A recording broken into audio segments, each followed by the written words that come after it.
Hi everyone, we'll be doing Woodman Spare the Tree, that is chapter 4 of grade 8. Let us begin. The first page, that is page number 29, is the connect activity with which we will begin the chapter, which is actually a poem. And in the connect activity, they have given us 4 pictures of a year. And they are calling them chain of illustrations. We are supposed to find the difference which is there. In the past, if you see, there are 2 pictures for past. So there's a lot of greenery and it's a nice place and the air is so clean. But if you see the later 2 pictures, that is the present situation, there's a lot of smoke, dust and pollution. Children are wearing masks. So you are supposed to think over it.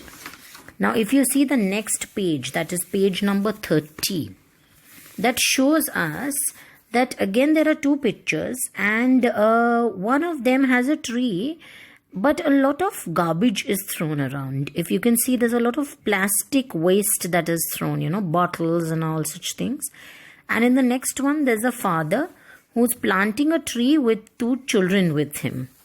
Now, there is one activity which you are supposed to do. Now, what is written here? See, these images show the future.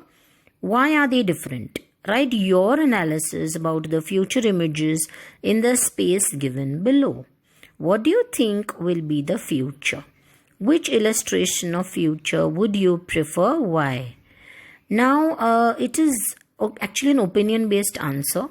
You are supposed to think, like which future you would prefer, and obviously everyone would want the future to be the one on the right hand side, that picture. So you're going to think, is there any way in which we can do this? And I can just give you suggestions. You can come up with answers like, I would plant more trees. I would, try and reduce the number of plastic waste that I create. I will try and segregate the garbage that I'm throwing every day. Then I will try and save water at my level. What you can do is, at your end, you can avoid the wastage of water, maybe when you're brushing your teeth. Okay, so such things. Or maybe you can get all the taps or faucets which are there in your house repaired so that they don't leak out water. If you start calculating the amount of water that is wasted because of a leaky tap, it is a very big number. So that is one thing we need to be very serious about. So you can write such things in this passage, in this area which is given over here. And we will talk about it later. Now, when we talk about the actual poem, which is on page number 31 and 32, it's a lovely poem. And the name is Woodman Spare That Tree. It's written by George Pope Morris. I'll be reciting it first and then we will go into the details. I'll be beginning now. Woodman Spare That Tree by George Pope Morris. Woodman, spare that tree, touch not a single bough. In youth it sheltered me, and I'll protect it now. 'Twas my forefathers' hand that placed it near his cot. There, Woodman, let it stand, thy axe shall harm it not. That old familiar tree, whose glory and renown are spread over land and sea, and wouldst thou hew it down? Woodman, forbear thy stroke, cut not its earth-bound ties. Oh, spare that aged oak, now towering to the skies. When but an idle boy, I sought its grateful shade. In all their gushing joy, here too my sisters played. My mother kissed me here, my father pressed my hand. Forgive this foolish tear, but let that old oak stand. My heartstrings round thee cling, close as thy bark, old friend. Here shall the wild bird sing, and still thy branches bend.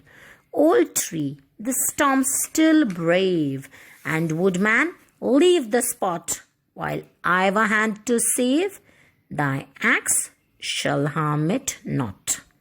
This was on the next page. And the poet over here is George Pope Morris. Now, there are checkpoint questions over here, 3 questions, and later the other questions. But before that, I would like to go into details about the poem. First of all, they have given us a list of a few difficult words and their meanings in the word buddy section. First one is bough, which means a branch. Hew means to cut. Forbear, that means to hold back. Gushing, overflowing. And heartstrings, deepest feelings. That means emotions like. Now let us see the first stanza, what is here. Woodman, spare that tree. Spare means just leave it, just don't touch it. Woodman, spare that tree. Touch not a single bough. That means you are not going to touch even a single branch. Now a bough is a bigger branch, one, if you must have seen the drawings of trees. First there's this bark, the lower trunk of the tree, and then it branches into, 2-3 major branches. So the bigger ones, they're called as boughs. Touch not a single bough. In youth it sheltered me. That means the tree he's saying, the poet is saying that the tree has sheltered it in youth. And I'll protect it now. That means when he was a child, the tree has protected him. Maybe his mother was, very angry at him. So maybe he just ran onto the tree and he hid over there. And even maybe when there was day was very sunny and he wanted to sit, he would sit under the shade of the tree. So there are many ways in which we can imagine that the tree must have protected him. Twas my forefathers' hand. Now, twas is a word, if you see, before T, there is an apostrophe. Now, there is a rule that you're going to remember, that wherever there is an apostrophe, that means some letter has been deleted from there. Something has been removed. So, it is it and was. Okay, the word is it was. So, in order to make it one word, they have deleted I, put an apostrophe over there and mixed it, twas. And twas is no longer in use actually, it's an old word. Twas my forefather's hand. Now who's the forefather? That means grandfather and all, older generations. Twas my forefather's hand that placed it near his cot. There, woodman, let it stand. Thy axe shall harm it not. What is the poet saying? That my forefathers had planted it. Let it stand over here, thy axe. Thy means your axe. Thy again is an old English word. And in this poem, if you check, there are quite a few old words, from old English language. So thy axe, thy means your axe shall harm it not. That old familiar tree, whose glory and renown are spread over land and sea, and wouldst thou hew it down? Woodman, forbear thy stroke, cut not its earth-bound ties. Oh, spare that aged oak, now towering to the skies. That old familiar tree. Familiar means what? Someone who we know, very much. So, the poet is saying that the tree is renowned. That means famous, familiar. And there's a lot of glory in that tree. That means everyone must be knowing that tree, that particular child, those people, they have got a beautiful tree, it's so big and so shady. So it must have become famous because of that. And even if it's not, it's a way of saying that the tree was so good, it was lovely, it's a big tree. And it is just a way of, for poetic effect. They exaggerate things. So it's written that the glory was spread over land and sea. That means it's not actually going till the sea and all, but it's a way of saying that it was very famous. People knew about that tree even in areas which were far away. And wouldst thou hew it down? Now again, there are two words which are from Old English, woods and thou. Now the first one is woods means wood. And thou again you, will you cut it down? Hew means to cut it, to chop off the branch of a tree. So he's saying that would you cut the tree now?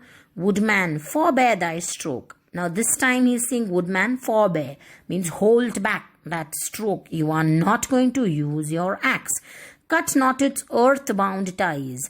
Now, what are the earth-bound ties? If you see, they are the roots, they hold the tree to the earth. So he's saying that, you are going to cut those ties. It actually means, cutting the roots. It also means cutting that, the trunk of the tree which is there in the middle. If you cut it, it is like lost. That connection of the tree and the land, that is gone. So he's saying, don't do that. Oh, spare that aged oak. Now what he's saying, that this tree has become nice and tall, towering to the skies. That means it is a very tall tree. It's not actually reaching the sky. That's not possible. But it's just a way of saying that the tree is a tall tree. Why do you want to cut it? Now the third stanza, we'll quickly run through it. When but an idle boy. He's calling himself idle. That means that when he was a child, he did not do much, many other things rather than playing with the tree.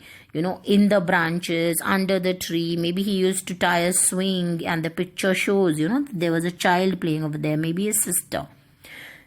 I sought its grateful shade. That means when he was a small boy, a young boy, he calls himself an idle boy. And he's saying that I sought its grateful shade. So sought means he used to take the grateful shade in all their gushing joy. So there was a joy in it, He used to feel happy when he was around that tree.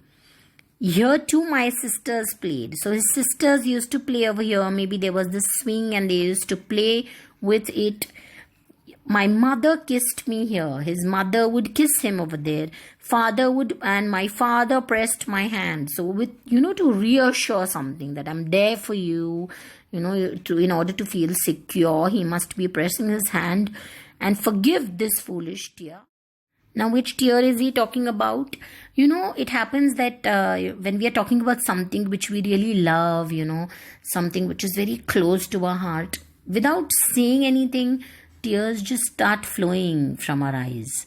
So he's talking about that tear. While he was talking about the tree, maybe a tear had come in his eye. So he's saying that, forgive this foolish tear which is there in my eye, but just let that old oak stand. Now we know that this tree that he's talking about is an oak tree. Which tree? Oak tree. Now the last stanza, we'll quickly run through it. My heartstrings round thee cling, close as thy bark, old friend. Here shall the wild bird sing, and still thy branches bend. Now there is again this old word, twice it is used. Thy means your. Heartstrings are clinging now. What he's saying, that they're clinging now, like a cling wrap. You must have seen, the plastic wrap. So he's saying that his heartstrings. That doesn't mean that, actually there's something, but he means to say that all his emotions, all that love that he has for the tree, it is as if it is clinging tightly, holding on to the tree. It is just a way of showing that there's so much love, there's so much affection in between the poet and the tree. And he's like an old friend. Okay? And he's saying that you have been brave through so many storms. Old tree, the storms still brave. Now he's saying that you have braved so many storms, So this time again, and be brave this time. Nothing will happen to you. And he is now warning the woodman that leave the spot while I have a hand to save. That means even I have a hand, I will start beating you up. And this line he's saying just to warn the woodman that you better leave, you are not going to harm it. Your axe will not touch it. Otherwise, I will use my hand. Maybe he will beat him or, in other way, in any which ways. But he will do something to protect his favorite tree. So this is all about the poem. I hope you have understood the meaning. The basic essence, if you talk about the poem, is that there is a poet who loves this tree a lot. It is an oak tree. It is very special and emotionally important, this tree for the poet. And he is remembering all the things, like how the forefathers planted it and how he spent his childhood over there. His sisters used to play there. His mother used to kiss him over there. And his father, he used to press his hand to reassure that, I'm there for you and all. So all these lovely memories are attached to the tree. And he loves it too much. So he will not allow the tree to be cut. Now, it's not written here that, why it is being cut, like what is the reason. We don't know. But due to some circumstances, the tree is going to be cut down. And that is why he's continuously talking to the woodman. Now, who's a woodman or woodcutter? That please don't cut the tree, And in the beginning, he was like, please, please, please.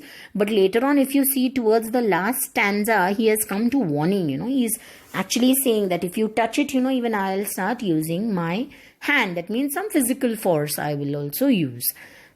So I hope you've understood the poem. Now let us quickly go to the checkpoint. Now there are checkpoint questions over here. Then we'll have the I understand activity, the fill in the blanks. And after that, we have the answer with reference to context. And second last is answer these questions, answer the following things.